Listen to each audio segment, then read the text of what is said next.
जय हिंद, नमस्कार प्यार साथियों। कैसे हैं आप लोग? उम्मीद करते हैं आप लोग स्वस्थ होंगे, मस्त होंगे, अपने पढ़ाई में भी शानदार तरीके से व्यस्त होंगे। मैं सूरज आप सभी का हार्दिक स्वागत करता हूं आपके ही अपने यूट्यूब चैनल स्टडी पॉइंट में। आज हम लोग इस वीडियो में जानेंगे, जो ये वीडियो होगा यह बिहार बोर्ड की पुस्तक क्लास 7 से लिया गया है, जो कि विज्ञान विषय है। इसमें हम लोग चैप्टर अध्याय 1 से स्टार्ट करेंगे, जिसमें जो अध्याय 1 है पादप में पोषण। तो यहाँ पर आपको मेरा लोगो दिख रहा होगा और इस लोगो के नीचे ही लाइक एंड सब्सक्राइब का बटन दिख रहा होगा, उसको आप लोग दबा दीजिएगा अगर आपको ये वीडियो अच्छा लगे तो सबसे पहले में हम लोग इसमें जानेंगे बेसिक पॉइंट, क्योंकि किसी भी चीज़ का बेस यानी आधार मजबूत होगा तो ही आप उस पर बढ़िया तरीके से कमांड कर पाएंगे। तो सबसे पहले हम लोग विज्ञान पढ़ रहे हैं, तो पहले तो हम लोग विज्ञान को ही जानेंगे, फिर उसके बाद से हम लोग पदार्थ को जानेंगे और फिर हम लोग कोशिका को जानेंगे, यानी बिल्डिंग ऑफ सेल। इन सब के बारे में हम लोग जानेंगे। तो आइए सबसे पहले हम लोग विज्ञान को जानते हैं।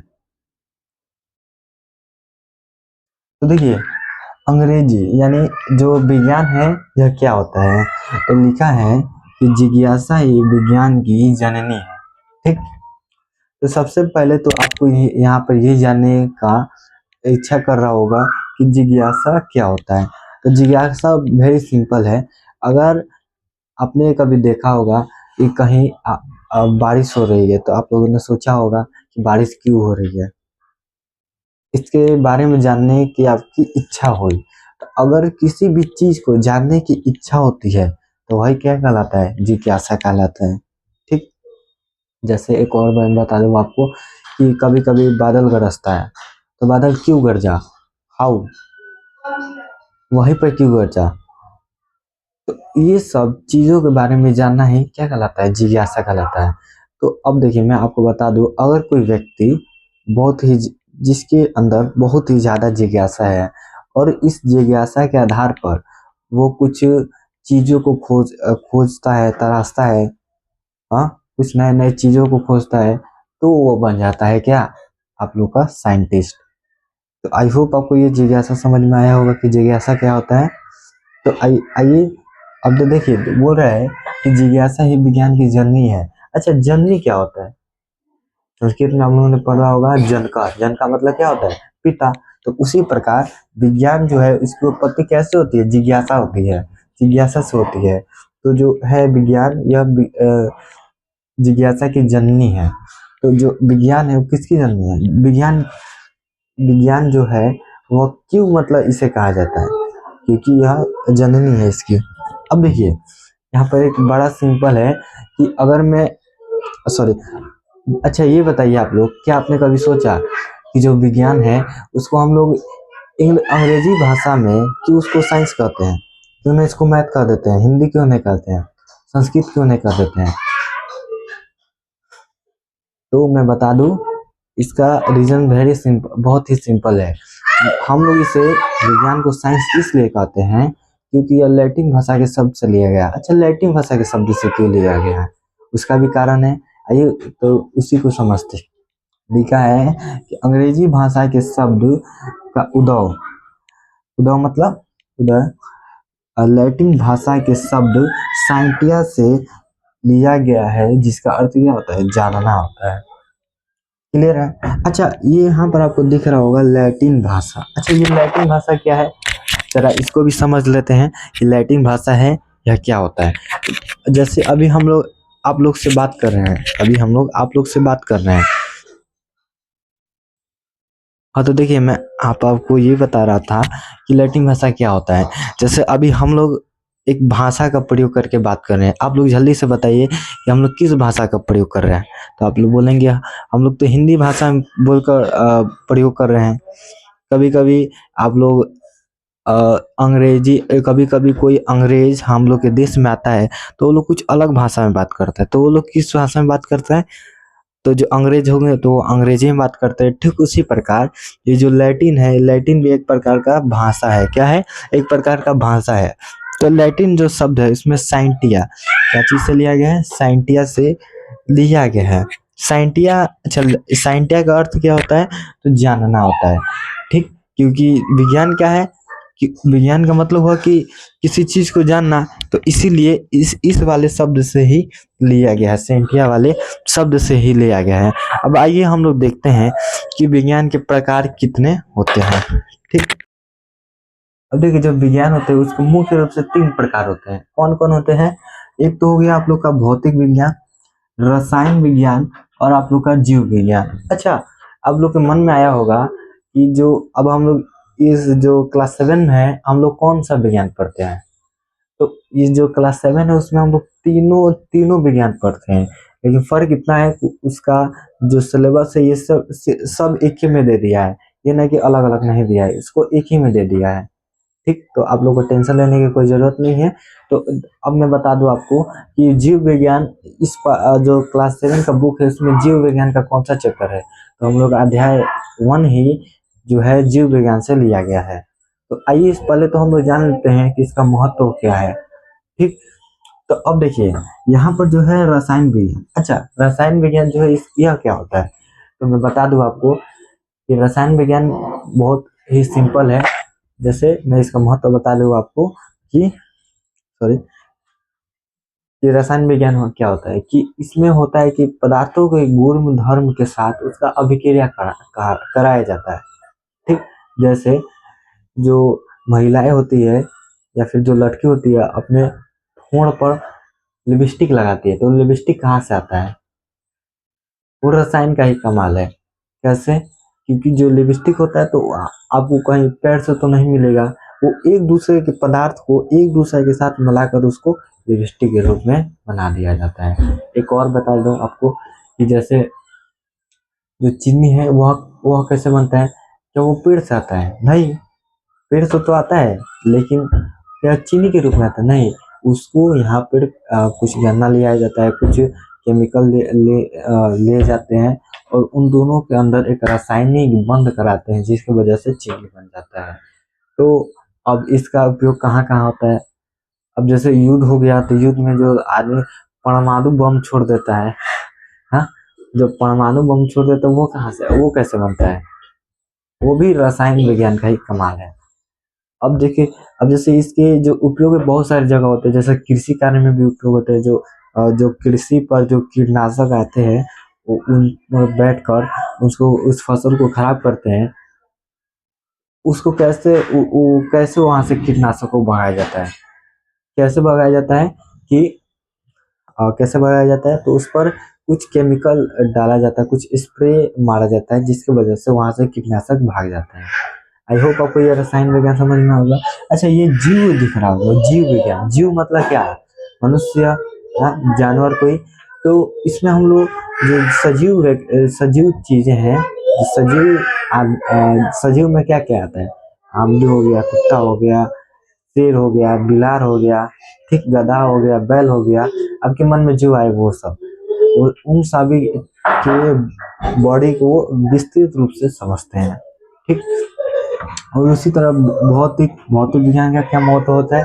तो भौतिक विज्ञान भी वैसे है, इसमें हम लोग किसी भी चीज का उसमें हम लोग नियम जानते हैं, उसके बारे में जानते हैं। ठीक, इसमें हम लोग भौतिक का अध्ययन करते हैं सरल में। आइए अब हम लोग समझते हैं। तो हम लोगों ने विज्ञान तो समझ लिया कि विज्ञान क्या होता है, विज्ञान को हमारे दैनिक जीवन में क्या महत्व है। तो विज्ञान का दैनिक जीवन में हमारा बहुत सारे महत्व है। जैसे जो हवा में एरोप्लेन उड़ता है, तो वो कैसे उड़ता है? अब मान लीजिए इतना बड़ा एरोप्लेन है और उसका टन देखिए, उसका वजन देखिए कितना टन में है उसका वजन। हाँ, तो वो सब जो है वो लोग वो जो हवाई जो बोल सकते हैं एरोप्लेन, वो कैसे हवा में उड़ जाता है। तो देख रहे हैं कितना अद्भुत चीज है। तो इसी के बारे में विज्ञान में बताया गया है। ठीक, अब आइए हम लोग समझते हैं पदार्थ क्या होता है। बढ़िया, तो चलिए देखिए मैटर क्या होता है, यानी पदार्थ। What is matter? तो पदार्थ, जैसे पदार्थ किसे कहते हैं? जिस दुनिया की वो सारी वस्तुएं, ठीक, जिसमें अपना भार द्रव्यमान हो और जो स्थान घेरे उसी को पदार्थ कहते हैं। अच्छा, फाइनल से बात है, जिसके अंदर द्रव्यमान होगा वो तो भाई स्थान घेरेगा, और जिसके अंदर जो स्थान घेरने की क्षमता है उसके अंदर भाई तो द्रव्यमान होगा, ये तो आपको मालूम होगा।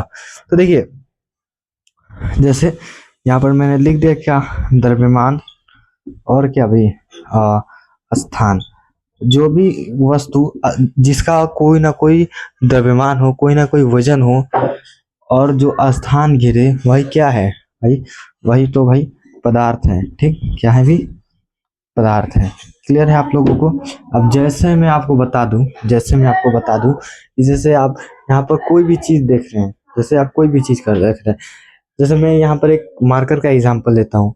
जैसे ये मार्कर है, क्या इसका भार है? हाँ, कुछ ना कुछ तो इसका भार होगा। आप लोग बोलेंगे 10 ग्राम, 20 ग्राम, 30 ग्राम, 40 ग्राम, ज्यादा से ज्यादा 50 ग्राम। हाँ, और क्या ये स्थान गिर रहा है? हाँ भाई बिल्कुल, ये इतना दूर का स्थान गिर रहा है।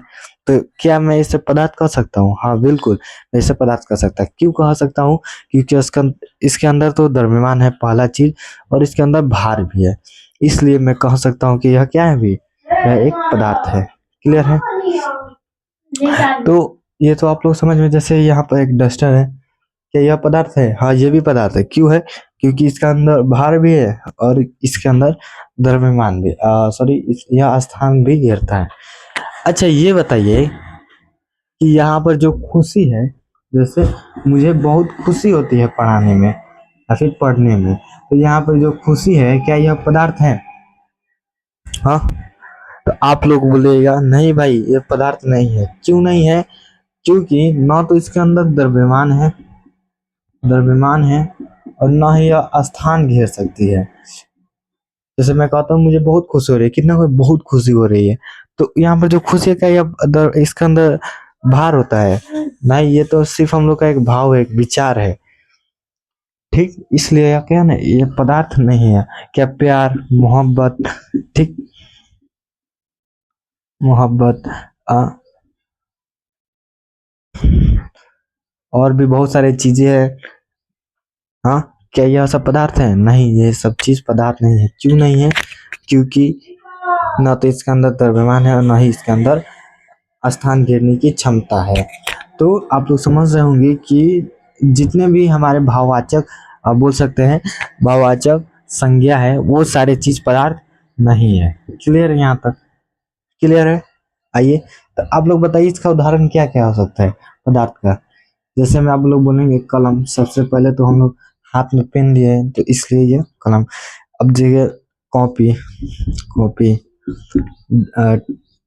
टेबल, ठीक, यहाँ से हम लोग ले सकते हैं क्या, मार्कर, ठीक, मार्कर, डॉट डॉट इत्यादि। यहाँ से आप लोग कुछ भी ले सकते हैं। जैसे अब जैसे मान लीजिए मैं यहाँ पर लिख देता हूँ क्या, मोबाइल। क्या मोबाइल है? क्या मोबाइल, यहाँ ये भी है। तो इसका उदाहरण ये हो गया। अच्छा, आप लोग एक चीज नोट में लिख लीजिएगा। नोट पे, नोट एक वेरी वीवीआई है। नोट में लिख लीजिए, क्या लिख लीजिए कि भाववाचक संज्ञा क्या नहीं होती, पदार्थ नहीं होते हैं। ठीक, आइए अब हम लोग इसके प्रकार को भी देखते हैं। तो जरा हम लोग इसे पढ़ लेते हैं। क्या कर रहा है कि दुनिया की वे सारी वस्तु जिसमें द्रव्यमान हो और जिसके अंदर कुछ ना कुछ स्थान घेरने की क्षमता हो, या फिर जो स्थान घेरे, उसी को हम लोग क्या कहते हैं भी, पदार्थ कहते हैं। ये हो गया आपका 2 नंबर में, ये आपका 2 नंबर में एग्जाम्पल हो गया। क्लियर है? आइए अब थोड़ा सा हम लोग आगे की ओर बढ़ते हैं। अब देखिए, पदार्थ का मुख्य रूप से 3 अवस्था होता है। कौन कौन? एक तो ठोस, द्रव और गैस। ठीक, ये तीनों अवस्था। अच्छा, आपने तो ये जाना कि पदार्थ दुनिया की सब वस्तुएं क्या है, पदार्थ है, सिर्फ भाववाचक संज्ञा को छोड़ाकर। ठीक, अब हम लोग, अच्छा ये जो पदार्थ है वो लोग तो वो कुछ कुछ अवस्था में पाए जाते हैं। अब कुछ कुछ अवस्था में पाए जाते हैं। कौन कौन? एक तो ठोस अवस्था में पाया जाता है, द्रव और गैस।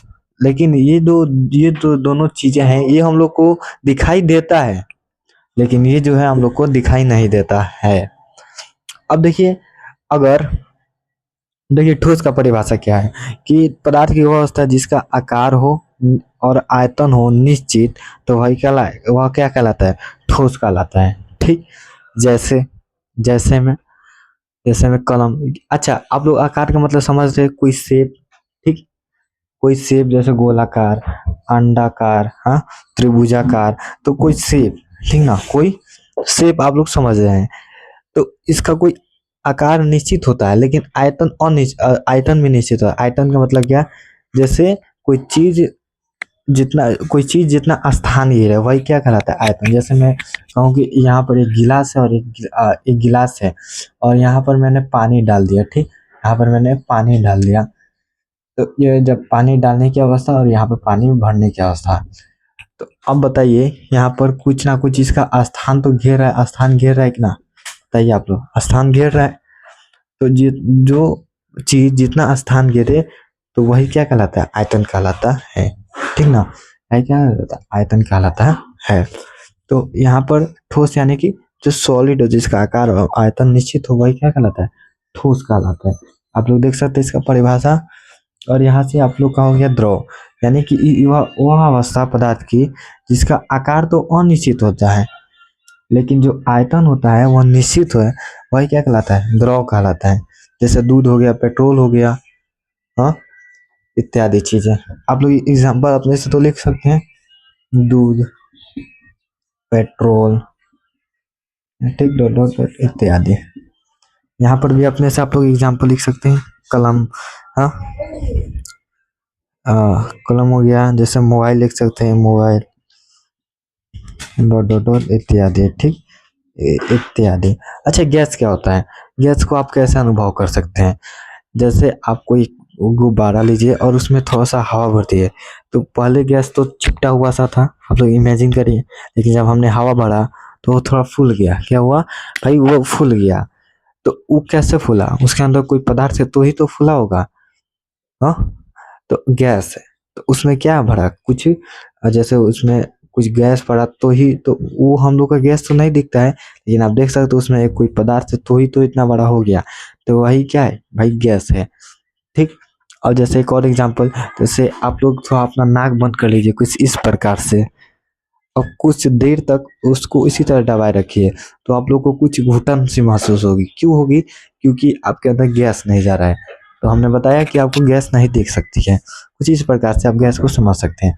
तो एक कह रहा है जिसका आकार भी हो, आकार और आयतन अनिश्चित हो, वही क्या कहलाता है भाई? वही गैस कहलाता है। जैसे में आप लिख सकते हैं हाइड्रोजन, हाइड्रोजन, हीलियम, ठीक, डॉट डॉट इत्यादि, डॉट डॉट इत्यादि आप लोग लिख सकते हैं। तो ये रहा आपका पदार्थ की कुछ अवस्था हो गया। तो मैं थोड़ा सा साइड हो जाता हूँ, आप लोग स्क्रीनशॉट ले सकते हैं। घबराइए मत, मैं इसका पीडीएफ भी दे सकता हूँ।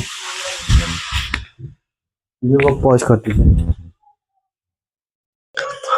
अब देखिए कोशिका क्या होता है। कोशिका भी बहुत इजी है। जैसे यहाँ पर दिया है, जीवों की संरचनात्मक क्रियात्मक इकाई को ही क्या कहते हैं भाई? कोशिका कहते हैं। जैसे आप इमेजिन करिए, यहाँ पर जो घर बना होगा, यहाँ पर जैसे एक घर है, यह घर किन किन चीजों से मिलकर बना होगा? छोटे छोटे ईंटों से ही तो मिलकर ये इतना सा, इतना बड़ा घर बना है।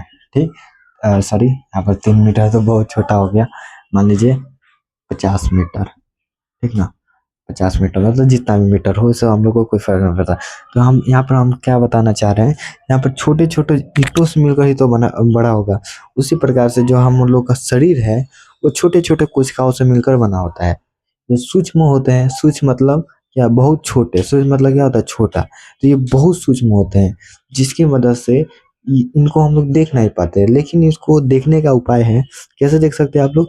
एक माइक्रोस्कोप होता है, उसकी मदद, माइक्रोस्कोप की मदद से आप लोग, यानी सूक्ष्मदर्शी की मदद से आप लोग इस कोशिका को देख सकते हैं। जितने भी सारे जीव हैं, वो एक छोटी छोटी इकाई यानी कोशिका से ही मिलकर बनी होती है। ठीक ना, किससे मिलकर बनी होती है भैया? कोशिका से मिलकर बनी होती है। तो हमने क्या कहा कि जीव की संरचनात्मक एवं क्रियात्मक इकाई को क्या कहते हैं भाई? कोशिका कहते हैं। अब देखिए, कोशिका को इंग्लिश में क्या कहते हैं भाई? सेल कहते हैं। तो आई होप आपको ये कोशिका समझ में आया होगा। आइए अब कोशिका के देखते हैं कि कोशिकांग क्या होता है। इसके बाद से हम लोग आपके चैप्टर में एंट्री मार जाएंगे। आइए अब देख लेते हैं थोड़ा कोशिकांग क्या होता है। कोशिकांग क्या होता है, ठीक। अब देखिए कोशिकांग क्या होता है। कोशिकांग यानी जैसे हम लोग के शरीर में बहुत सारे अंग है, जैसे हाथ है, पैर है, नाक है, सुनने के लिए कान है, सांस लेने की नाक है और सुनने के लिए कान है, ठीक, मुंह है। ठीक उसी प्रकार से कोशिका के भी बहुत सारे अंग होते हैं जिन्हें हम लोग कोशिकांग कहा जाता है।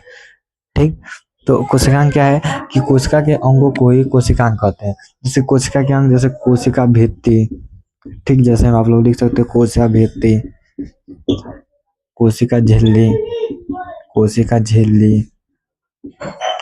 झिल्ली डॉट डॉट डॉट इत्यादि। अब मैं आपको इसमें से कुछ कोशिकांग के बारे में बताऊंगा जो आपके लिए बेहद इम्पोर्टेंट है इस चैप्टर को समझने के लिए, पादप में पोषण। अब देखिए कोशिका कोशिकांग के बारे में आपको कुछ बताता हूँ। जैसे मान लीजिए जो अच्छा, एक और आप लोग यहाँ पर हेडिंग बना लीजिए, कोई एक नोट लिख दीजिए, 20 रुपया वाला एक नोट लिख दीजिए कि कोशिका के आकार। अच्छा, आप लोग को मन में आया होगा कि कोशिका का आकार कैसा होता है, तो लिख लीजिए यहाँ पर कोई कोशिका का आकार, सॉरी, कोशिका का आकार उनके कार्यों के अनुसार बदलता रहता है। ठीक ना, क्या होता है, बदलता रहता है।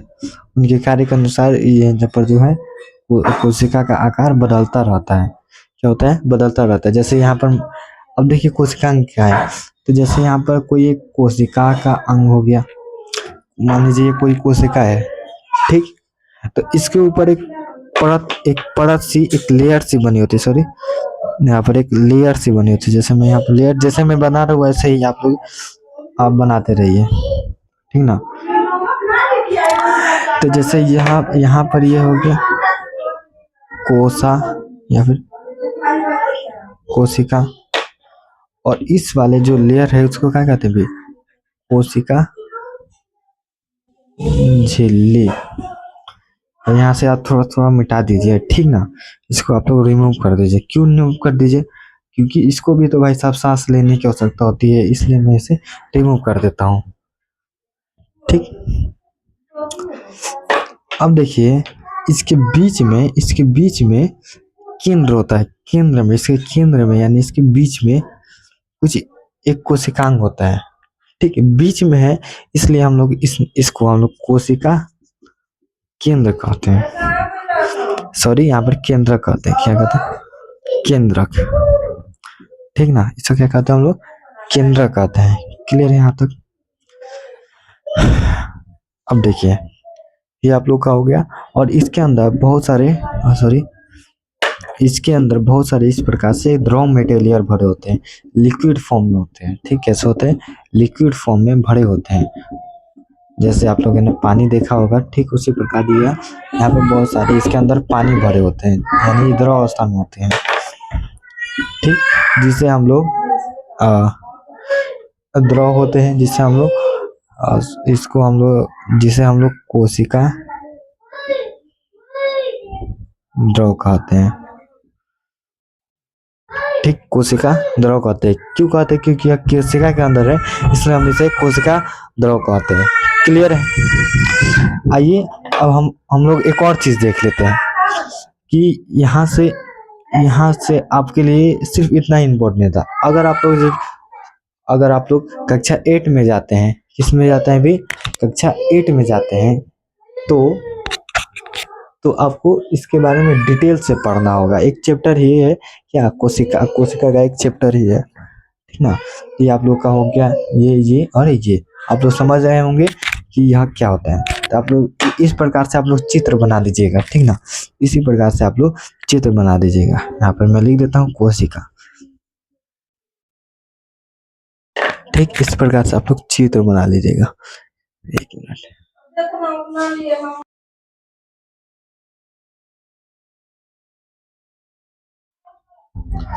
अब आइए हम लोग थोड़ा सा रिवीजन कर लेते हैं।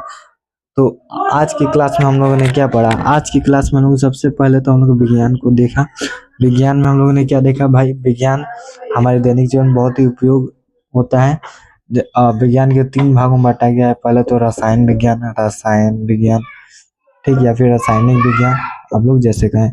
उसके बाद से आप लोग का हो गया जीव विज्ञान और भौतिक विज्ञान। भौतिक विज्ञान, रसायन विज्ञान हम लोग रसायन का अध्ययन करते हैं। जीव विज्ञान में हम लोग अपने शरीर के बारे में अध्ययन करते हैं, सजीवों के बारे में अध्ययन करते हैं।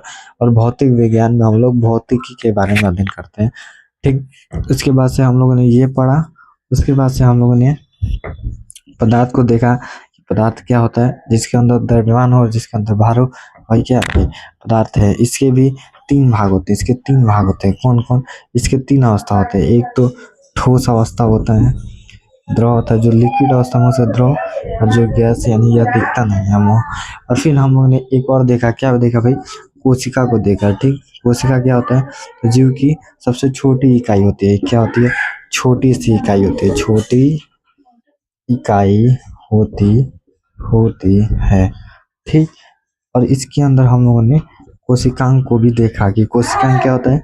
जैसे हमारे शरीर में बहुत सारे अंग है, उसी तरह कोशिका के शरीर में बहुत सारे अंग होते हैं जिसे हम लोग कोशिकांग कहते हैं।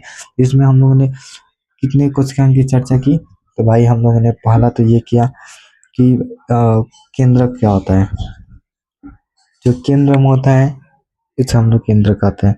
जैसे यहाँ पे कोशिका हो गया, इसके केंद्र में एक गोलाकार के रूप में गोलाकार रूप में एक बोल सकते हैं अंग होता है जिसे हम लोग केंद्र कहते हैं। ठीक, दूसरा आप लोग देख लीजिए, जैसे इसके अंदर बहुत सारे द्रव मटेरियल भरे होते हैं। द्रव मटेरियल भरे होते हैं। द्रव को हम क्या कहते हैं भाई? कोशिका या फिर कोसा।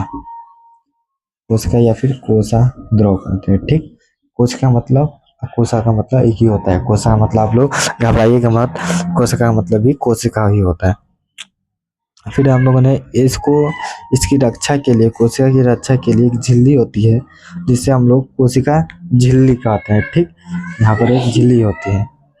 क्लियर है यहाँ तक? फिर हम लोगों ने ये सारे की सारी चीजों को डिस्कस किया। और थोड़ा सा रुकिएगा, ठीक है? अब हम लोग थोड़ा सा आगे बढ़ते हैं। अब हम लोग थोड़ा सा आगे बढ़ते हैं। अब हम लोग थोड़ा सा क्या बढ़ते हैं भाई?